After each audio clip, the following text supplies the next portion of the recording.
आता बघूया शेतकरी कर्जमाफीच्या पहिल्या यादी अंतर्गत 31 जुलैपूर्वी 17 लाख शेतकऱ्यांच्या खात्यात 13,000 कोटी जमा होणार आहेत। मुख्यमंत्री देवेंद्र फडणवीसांनी ही मोठी माहिती दिली आहे। ते पंढरपुरात बोलत होते। नीट पेपरफुटी प्रकरणी सरकारने मोठी कारवाई केली आहे। एनटीए मधील 47 अधिकाऱ्यांना बडतर्फ केल्याची माहिती सूत्रांनी दिली। यामुळे आता एनटीए मध्ये मोठे फेरबदल होणार आहेत। केंद्रीय शिक्षण मंत्री धर्मेंद्र प्रधानांच्या राजीनाम्याच्या मागणीवर आंदोलक विद्यार्थी ठाम आहेत। धर्मेंद्र प्रधानांच्या राजीनाम्यापर्यंत आंदोलन सुरूच ठेवण्याचा निर्धार विद्यार्थ्यांनी केला। विद्यार्थ्यांच्या मागण्यांवर निर्णय घेण्यासाठी सरकारने शनिवारी दुपारपर्यंतची वेळ मागितली। यामुळे आता सरकार उद्या काय निर्णय घेणार हे पाहणं महत्त्वाचं ठरणार आहे।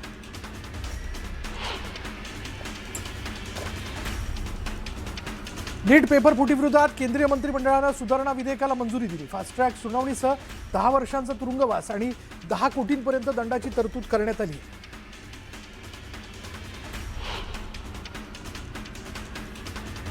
मुंबईत तिरंगा आंदोलनात उद्धव ठाकरेंनी हजेरी लावली। यावेळी त्यांनी पेपर फुटीवरून केंद्र सरकारवर जोरदार टीका केली।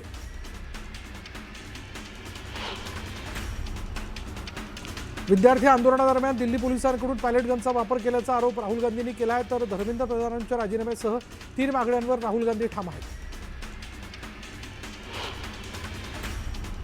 आषाढी एकादशीच्या महापूजेसाठी मुख्यमंत्री फडणवीस पंढरपुरात दाखल झालेत। यावेळी त्यांनी वारकऱ्यांसोबत फुगडी खेळण्याचा आनंद लुटला। मानाच्या पालख्या पंढरपुरात दाखल झाल्यात। आषाढी एकादशीच्या निमित्तानं पंढरपुरात वारकऱ्यांनी मोठी गर्दी केली। पंढरपूरच्या वारीच्या वाटेवर वृक्षदिंडी उपक्रम राबवण्यात आला। वारीच्या मार्गावर 300हून अधिक वृक्षांची लागवड करण्यात आली। वृक्षमित्र नितीन वाडेकर यांच्या अनोख्या उपक्रमाचं सर्वत्र जोरदार कौतुक केलं जात आहे।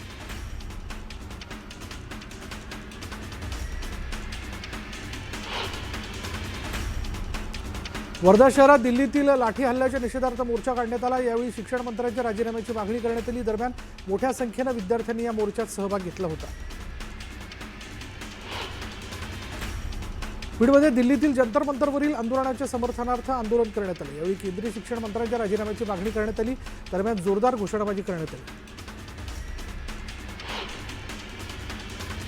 दिल्लीमधील विद्यार्थ्यांवरील लाठी हल्ल्याच्या निषेधार्थ पुण्यात महाविकास आघाडीच्या वतीने सिंहगड रस्त्यावर शांततापूर्ण आंदोलन करण्यात आले। यावेळी केंद्रीय शिक्षण मंत्री धर्मेंद्र प्रधान यांनी नैतिक जबाबदारी स्वीकारून राजीनामा द्यावा अशी मागणी करण्यात आली। तसंच विद्यार्थ्यांवर लाठीचार्ज करणाऱ्या दोषी अधिकाऱ्यांवर कठोर कारवाई करण्याची मागणी आंदोलनकर्त्यांनी केली। अजितदादा पवार कृषी समृद्धी कर्ज योजनेचा शुभारंभ करण्यात आला। उपमुख्यमंत्री सुनेत्रा पवारांच्या हस्ते शुभारंभ झाला।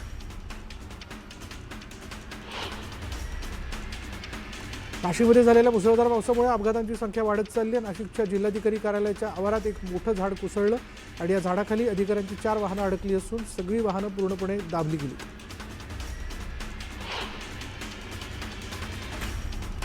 नाशिक जिल्हाधिकारी कार्यालयात प्रशासनाने महत्त्वाची बैठक घेतली आणि बैठकीत पावसामुळे झालेल्या नुकसान आणि उपाययोजनेवर चर्चा करण्यात आली। आमदार, जिल्हाधिकारी, महापालिका अधिकारी या बैठकीत उपस्थित होते।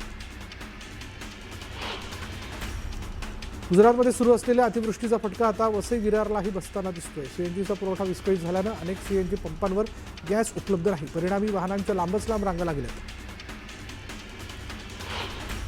पावसाळ्यात शहरातील पाण्याचा नैसर्गिक प्रवाह सुरळीत राहावा यासाठी पिंपरी चिंचवड महानगरपालिकेने नाल्यांवरील अनधिकृत अतिक्रमणांविरोधात विशेष मोहीम सुरू केली आहे। आयुक्त डॉक्टर विजय सूर्यवंशी यांच्या निर्देशानुसार नाल्यांचे सर्वेक्षण, नालेसफाई आणि अडथळे हटवण्याचं काम युद्ध पातळीवर सुरू आहे। नोटीस देऊनही अतिक्रमण न हटवणाऱ्यांवर कठोर कारवाईचा इशाराही पालिकेने दिला।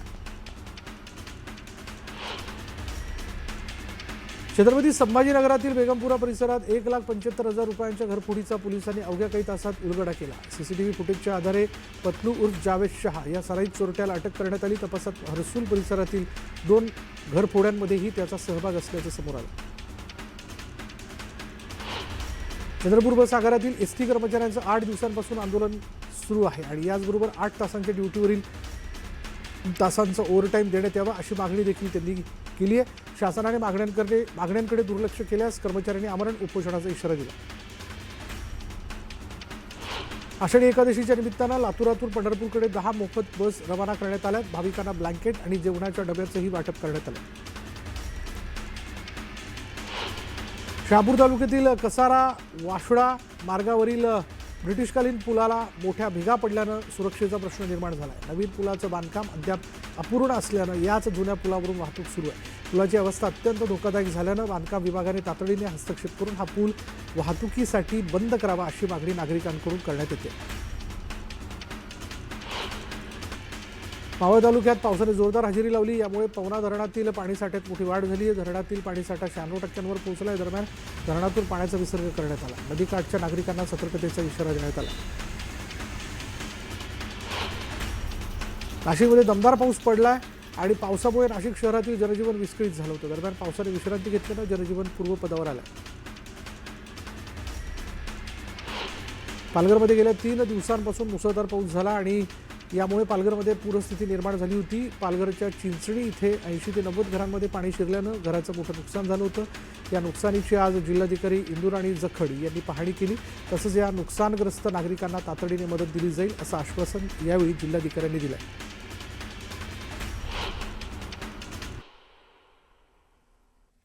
जळगाव जिल्ह्यात विद्यार्थ्यांनी जिल्हाधिकारी कार्यालयासमोर आंदोलन केलं. यावेळी दिल्लीतील आंदोलनाला पाठिंबा देण्यात आला आहे. दरम्यान विद्यार्थ्यांनी जोरदार घोषणाबाजी केली.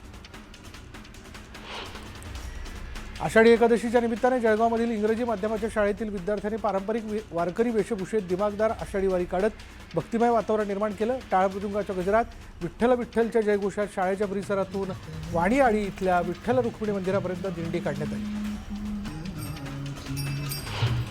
यहाँ दिल्ली की गर्मी में बाहर रोड साइड पर बैठकर डील करना पड़ता. धिक्कार है ऐसे देश पर जिसमें ऐसे दिमागों की उपज होती है, जिसमें से ऐसे नीच ख्यालात निकलते हैं. मैं दोष नहीं देता हूँ आप में से ज़्यादातर पर, क्योंकि आपको ज्ञान नहीं है, पता नहीं है क्या हालात थे मेरे ऊपर, क्या गुजरा मेरे परिवार पर पिछले 1-2 हफ्ते में. इसलिए आप लोग ऐसा शायद कह रहे हैं, और कुछ लोग शायद जान कर कह रहे हैं, पता है उन्हें. इसलिए पहले बात सुनने से पहले उसका बैकग्राउंड ज़रूर देखिएगा. क्या उन्हें कोई खुंदक है? क्या वो किसी पॉलिटिकल पार्टी से हैं, जिस पॉलिटिकल पार्टी को किसी और पॉलिटिकल पार्टी से कुछ खुंदक है, या वो न्यूट्रल कोई आदमी कह रहे हैं? अगर न्यूट्रल कह रहे हैं तो ज़रूर उनकी बात सुनिएगा और मुझे भी बताइएगा. मैं जवाब देने की अभी भी कोशिश करूँगा, समझें या न समझें, मगर मेरी सद्भावना है और मेरा आपके साथ सिंपैथी है. अगर आपको नहीं मालूम है क्या हुआ इन दिनों में और किन हालातों में क्यों अनशन तोड़ा और क्यों इस तरह से तोड़ा, पहले तो मैं आपको ये बताऊं कि जब मुझे सफदरजंग अस्पताल ले जाया गया ज़बरदस्ती 18 तारीख को पकड़कर, तो वो सिर्फ अस्पताल नहीं था, वो एक छावनी थी, वो एक जेल था, जहाँ पर मुझे ऐसे रखा गया जैसे कोई कैदी भी शायद ही रहता हो. हर चीज़ पर पाबंदी थी. बाहर नहीं जा सकता था कमरे से, कोई परिंदा भी पर नहीं मार सकता था हमारे कमरे तक. किसी से मिलने का कोई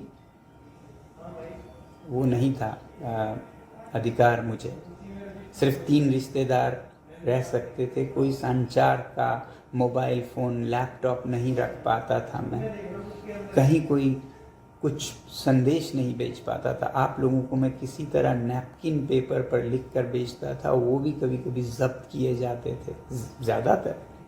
और मुझसे मिलने मेरे रिश्तेदार, मेरे दोस्त जो लद्दाख से आते थे, ख़ास हवाई जहाज़ के लंदन के बराबर टिकट देके, उन्हें भी वापस कर दिया गया.